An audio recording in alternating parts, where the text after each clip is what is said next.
बिस्मिल्लाहिर्रहमानिर्रहीम अल्लाहुम्मा सल्लि व सल्लिम अला मुहम्मद व अला आलि मुहम्मद व अला अस्हाबि मुहम्मदिन दाइमन अबदा। अज़ीज़ान मोहतरम, सिलसिला इल्म नहव में आज नहमीर का 12वां सबक पढ़ेंगे। हमारे असबाक इसमें गैर मुतमक्किन की 8 अक़साम के बारे में चल रहे थे। 8 अक़साम में से 4 अक़साम यानी मुज़मरात, अस्माए इशारात, अस्माए मौसूलात और अस्माए अफ़आल को तफसील के साथ भी तरतीब हमने पढ़ लिया।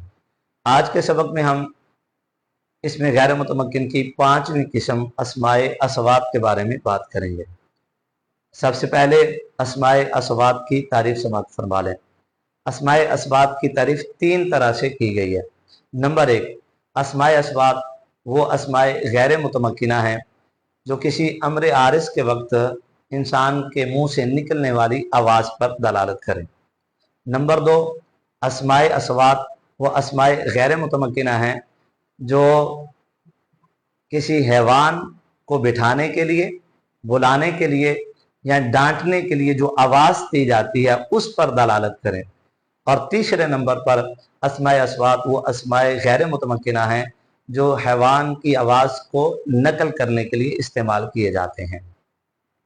तो अस्माए असवात की 3 तारीफ़ें हो गई, या 3 तरह से अस्माए असवात की तारीफ़ की जाती है कि अस्माए असवात वो अस्माए गैर मुतमक्किना जो किसी अम्र आरिस के वक्त यानी किसी खुशी के वक्त, गमी के वक्त, दुख, दर्द और तकलीफ में इंसानी मुंह से जो आवाज़ निकलती है उस पर दलालत करने वाले अल्फाज को अस्माए असवात कहा जाता है। या फिर हमारे आम देहात में इंसान जो जानवरों को बुलाने के लिए आवाज़ें इस्तेमाल करते हैं, जो उनको डांटने के लिए आवाज़ें इस्तेमाल करते हैं, जो उनको बैठाने के लिए आवाज़ें इस्तेमाल करते हैं, उन आवाज़ों पर दलालत करने वाले अस्मा को अस्माए असवात कहा जाता है। और तीसरे नंबर पर हैवान की आवाज़ को नकल करने के लिए जो अल्फाज इस्तेमाल होते हैं उनको भी अस्माए असवात कहा जाता है।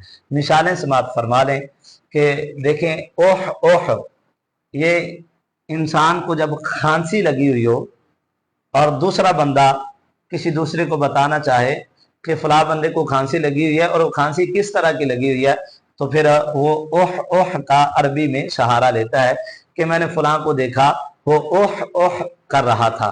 तो ये उसने उसकी आवाज़ को यानी इन अल्फाज के साथ ताबीर किया, तो ये अस्माए असवात बन गए।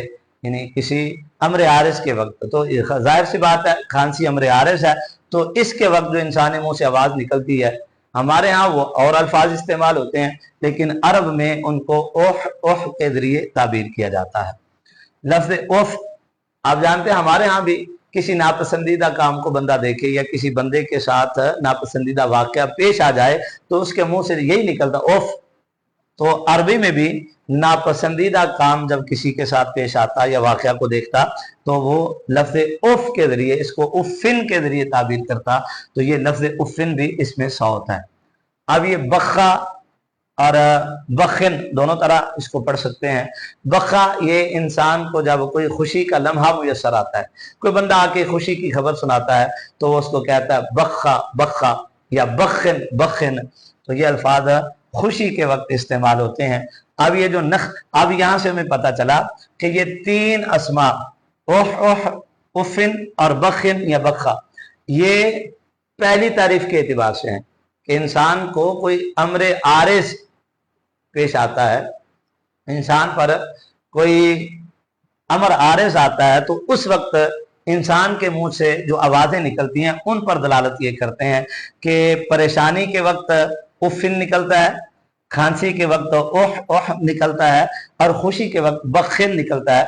हमारे यहाँ भी राइज है कि हमारे यहाँ जब किसी को खुशी की खबर देता है या किसी को खुशी मिलती है या कोई बड़ा खुश होता है तो कहता है वाह वाह।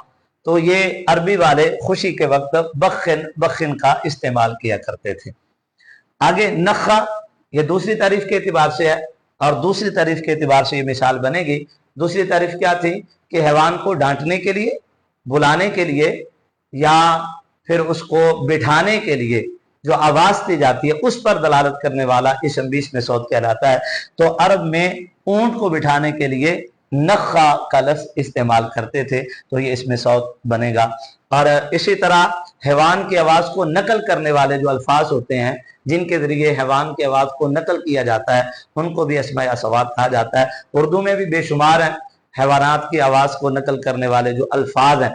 مثال کے طور پر آپ کہتے ہیں کہ چڑیاں چوں چوں کرتی ہیں، کوا کائیں کائیں کرتا ہے، کوئل کو کو کرتی ہے، کبوتر گٹرگوں گٹرگوں کرتا ہے، اور اس طرح کے اور بھی الفاظ ہیں کہ جو اسماء اصوات ہیں کہ جن کے ذریعے جانوروں کی آوازوں کو نقل کیا جاتا ہے، کہ جیسے بلی میاؤں میاؤں کرتی ہے اور بکری میں کرتی ہے، تو یہ میں اور کائیں کائیں، چوں چوں اور گٹرگوں گٹرگوں، یہ جو الفاظ ہوتے ہیں ان کو اسماء اصوات کہا جاتا ہے۔ تو عربی میں کوے کی آواز کو نقل کرنے کے لیے جو لفظ استعمال ہوتا ہے وہ غا کی، تو یہ بھی اس میں صوت ہے۔ تو آج کا سبق ہم نے اسماء اصوات کے بارے میں پڑھا کہ اسماء اصوات کسے کہتے ہیں؟ جو کسی امر عارض کے وقت انسانی منہ سے صادر ہونے والی آواز پر دلالت کرے، یا پھر جو کسی جانور کو بلانے کے لیے، بٹھانے کے لیے، ڈانٹنے کے لیے جو آواز دی جاتی ہے اس پر دلالت کرنے والے اسماء ہوں، یا پھر کسی حیوان کی آواز کو نقل کرنے والے جو اسماء ہیں ان کو اسماء اصوات کہا جاتا ہے۔ مثالیں میں نے آپ کے سامنے لکھ دی ہیں، ان کو یاد کر لیجئے گا۔ دعا اللہ تعالی ہمیں یاد رکھنے کی توفیق عطا فرمائے۔